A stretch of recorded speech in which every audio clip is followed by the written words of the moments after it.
नमस्कार दोस्तों। आज की कहानी है अपने ही पिता के दोस्त का शिकार बनी रावी। वसुधा की नजरें अभी भी दरवाजे पर ही टिकी थी। इसी दरवाजे से अभी अभी रावी अपने पति के साथ निकली थी।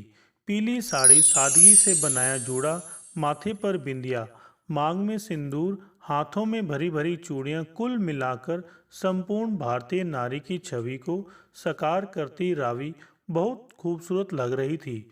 गोद में लिए नन्हे बच्चे ने एक स्त्री को मां के रूप में परिवर्तित कर कितना गरिमा में बना दिया था। वसुधा ने अपना सिर कुर्सी पर टिका आराम की मुद्रा में आंखें बंद कर ली।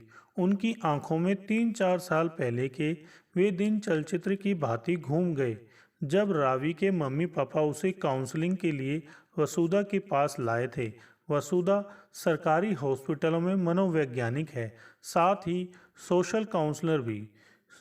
हॉस्पिटल के व्यस्त लम्हों में से कुछ पल निकालकर वे सोशल काउंसलिंग करती है।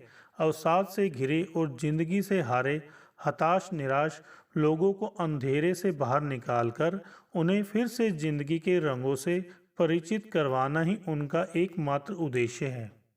रावी को 3-4 साल पहले वसुधा के हॉस्पिटल में भर्ती करवाया गया था। छत के पंखे से लटककर आत्महत्या की कोशिश की थी उसने, मगर वक्त रहते उसकी मां ने देख लिया और उसे तुरंत हॉस्पिटल लाया गया।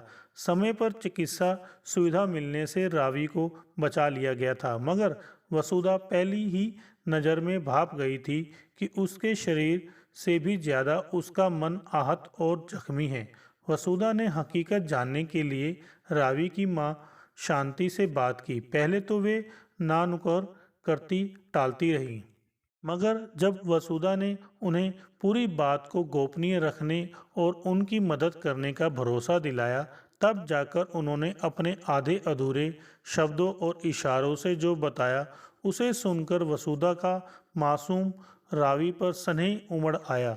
शांति ने उन्हें बताया, रावी दुराचार का शिकार हुई है, और वह भी अपने पिता के खास दोस्त के द्वारा।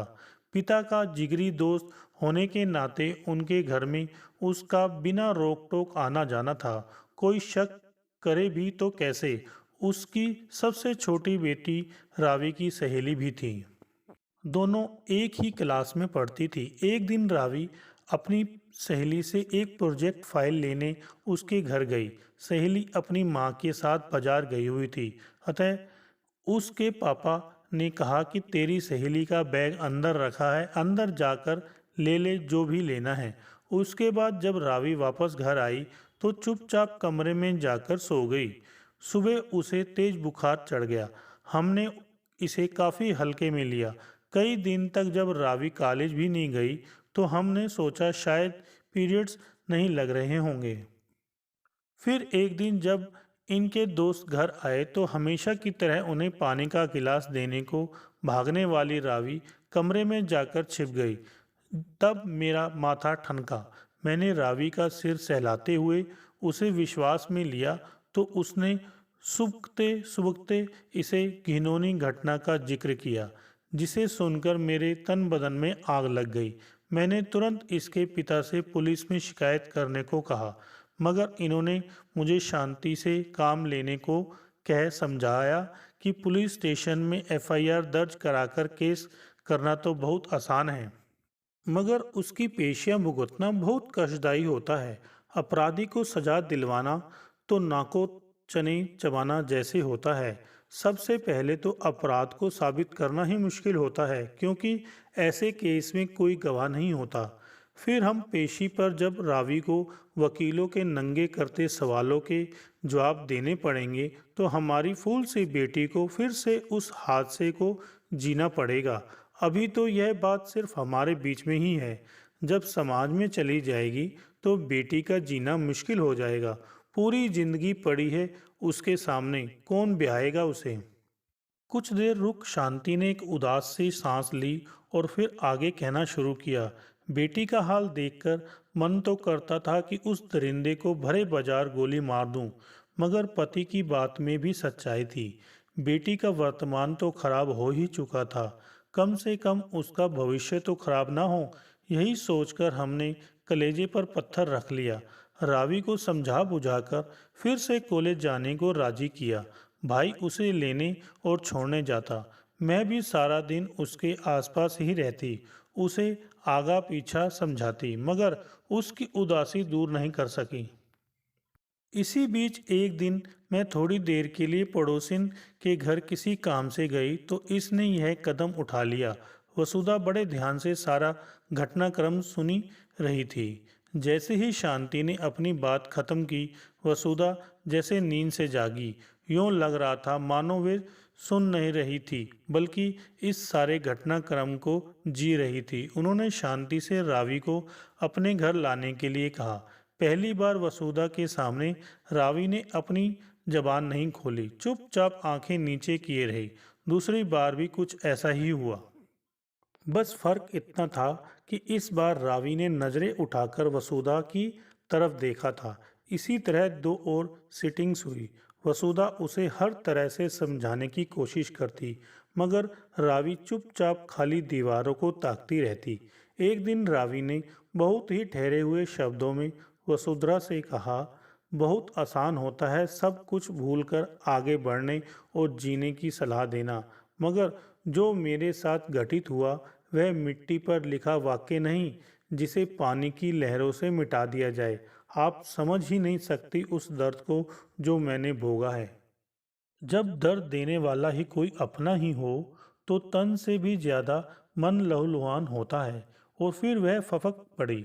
वसुधा उसे सीने से लगाकर मन ही मन बुदबुदाई कि यह दर्द मुझसे बेहतर और कौन समझ सकता है मेरी बच्ची। रावी ने आश्चर्य से वसुधा की ओर देखा। उनकी छलकी आंखें देखकर वह अपना रोना भूल गई। वसुधा उसकी बांह थामकर उसे 20 वर्ष पहले की यादों की गलियों में ले गई। स्कूल के अंतिम वर्ष में फेयरवेल पार्टी से लौटते वक्त रात अधिक हो गई थी। मैं और मेरी सहेली रूपा दोनों परेशान सी ऑटो की राह देख रही थी। तभी एक कार हमारे पास आकर रुकी। हम दोनों कुछ समझ पाती उससे पहले ही दो गुंडों ने मुझे कार में खींच लिया। रूपा अंधेरे का फायदा उठाकर भागने में कामयाब हो गई। उसने किसी तरह मेरे घर वालों को खबर दी, मगर जब तक वे मुझ तक पहुंच पाते, गुंडे मेरी इज्जत को तार तार कर मुझे बेहोशी की हालत में सड़क के किनारे फेंक कर जा चुके थे। मुझे अधमरी हालत में घर लाया गया। माँ बाप रोते धोते खुद को कोसते रह गए। मुझे अपने आप से घिन होने लगी। मैंने कॉलेज जाना छोड़ दिया। घंटों बाथरूम में अपने शरीर को रगड़ रगड़ के नहाती, मगर फिर भी उस लिजे स्पर्श से अपने आप को आज़ाद नहीं कर पाती। मुझे लगता मानो सैकड़ों कॉकरोच मेरे शरीर पर रेंग रहे हैं। एक दिन मुझे एहसास हुआ कि उस हादसे का अंश मेरे भीतर आकार ले रहा है। तब मैंने भी तुम्हारी तरह अपनी जान देने की कोशिश की, मगर जान देना इतना आसान नहीं था। मेरी कुछ भी समझ में नहीं आ रहा था कि क्या करूं। मैं बिल्कुल टूट चुकी थी। मेरी इस मुश्किल घड़ी में मेरी माँ मेरे साथ थी। उन्होंने मुझे समझाया कि मैं क्यों उस अपराध की सज़ा अपने आप को देने पर तुली हूँ जो मैंने किया ही नहीं। शर्म मुझे नहीं, उन दरिंदों को आनी चाहिए। धिक्कार उन्हें होना चाहिए। और एक दिन माँ मुझे अपनी जान पहचान की डॉक्टर के पास ले गई। उन्होंने मुझे इस पाप की निशानी से छुटकारा दिलाया। वह मेरा नया जन्म था और उसी दिन मैंने ठान लिया था कि आज से मैं अपने लिए नहीं बल्कि अपने जैसों के लिए जीऊँगी।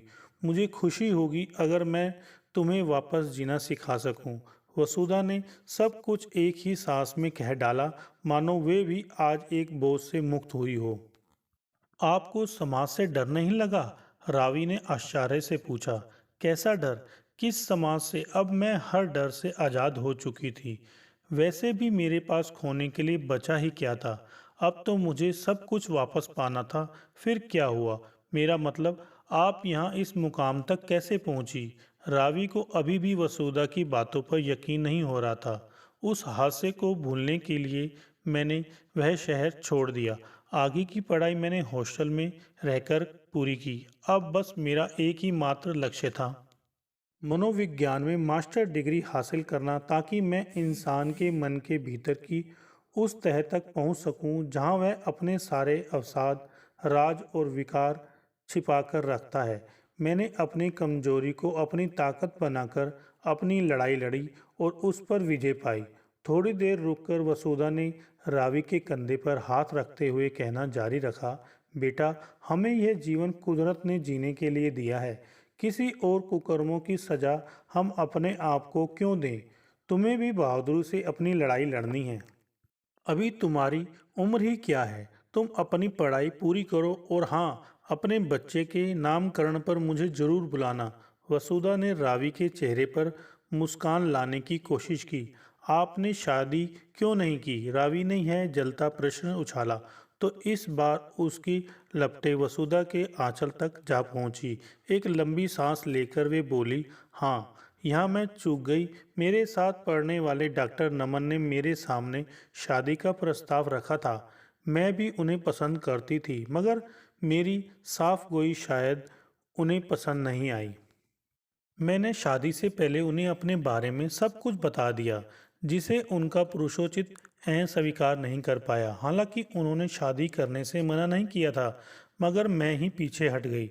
अब मुझे उनके प्यार में दया की बू आने लगी थी और इस मुकाम पर पहुंचने के बाद मैं किसी की दया की पात्र नहीं बनना चाहती थी। मैं जानती थी कि आज नहीं तो कल यह प्यार सहानुभूति में बदल जाएगा और मैं वह स्थिति अपने सामने नहीं आने देना चाहती थी। फिर आप मुझे शादी करने के लिए क्यों कह रही हैं? यह परिस्थिति तो मेरे सामने भी आएगी। वही मैं तुम्हें समझाना चाह रही हूँ कि जो गलती मैंने की वह तुम भूलकर भी मत करना। यह एक कड़वी सच्चाई है कि खुद कई गर्लफ्रेंड्स रखने वाले पुरुष भी पत्नी वर्जिन ही चाहते हैं। तुम्हें किसी को भी सफाई देने की जरूरत नहीं है। जब तक तुम खुद किसी को नहीं बताओगी, तुम्हारे साथ हुए हादसे के बारे में किसी को कुछ पता नहीं चलेगा। मगर यह तो किसी को धोखा देने जैसा हुआ। रावी अभी भी तर्क कर रही थी। धोखा तो वह था जो तुम्हारे पापा के दोस्त ने तुम्हारे पापा को दिया, अपने परिवार को दिया, तुम्हारी मासूमियत और इंसानियत को दिया। हम औरतों को अब अपने लिए थोड़ा स्वार्थी होना ही पड़ेगा। जीवन के इंद्रधनुष में 7वां रंग हमें खुद भरना होगा। अच्छा, एक बात बताओ, तुम्हारा वह तथाकथित अंकल बिना किसी को कुछ बताए समाज में शान से रह रहा है ना? फिर तुम क्यों नहीं? अगर सोने पर कीचड़ लग जाए तो भी उसकी शुद्धता में रत्ती भर भी फर्क नहीं आता। तुम्हें भी इस हादसे को एक बुरा सपना मानकर भूलना होगा। कह वसुधा ने उसे सोचने के लिए छोड़ दिया। अगर अंकल ने मुझे ब्लैकमेल करने की कोशिश की तो रावी ने अपनी शंका जाहिर की। वह ऐसा नहीं करेगा, क्योंकि ऐसा करने पर खुद उसकी पहचान भी तो उजागर होगी और फिर कोई भी व्यक्ति अपने परिवार और समाज के सामने जलील नहीं होना चाहेगा। वसुधा ने अपने अनुभव के आधार पर कहा। बात रावी की समझ में आ गई थी। वह पूरे आत्मविश्वास के साथ उठकर वसुधा के चौबर से निकल गई। उसके कॉलेज के लास्ट ईयर के फाइनल एग्ज़ाम का टाइम टेबल आ चुका था। उसने मन लगाकर परीक्षा दी और प्रथम श्रेणी से पास हुई। उसके बाद उसने कंप्यूटर का बेसिक कोर्स किया और फिर उसी संस्थान में काम करने लगी। साल भर पहले एक अच्छा सा लड़का देखकर उसके घर वालों ने उसकी शादी कर दी। उसके बाद रावी आज ही वसुधा से मिलने आई थी, अपने बेटे के नामकरण का निमंत्रण देने। इस बीच वसुधा निरंतर शांति के संपर्क में रही, कदम कदम पर उन्हें राह दिखाती रही, मगर रावी से दूर ही रही। वे उसे खुद ही गिरकर उठने देना चाहती थी। वे संतुष्ट थी कि उन्होंने एक और कली को मुरझाने से बचा लिया। रावी ने तो अपना वादा निभा दिया था, अब उनकी बारी थी। अतः तैयार हो वे अपना पर्स उठा नन्हे मेहमान के लिए गिफ्ट लेने बाजार चल दी। हेलो दोस्तों, अगर आपको हमारी ये वीडियो अच्छी लगी हो तो लाइक करें, शेयर करें और कमेंट्स करके बताएं कि हमारी ये वीडियो आपको कैसी लगी। साथ में चैनल को सब्सक्राइब करके बेल आइकन जरूर दबाएं।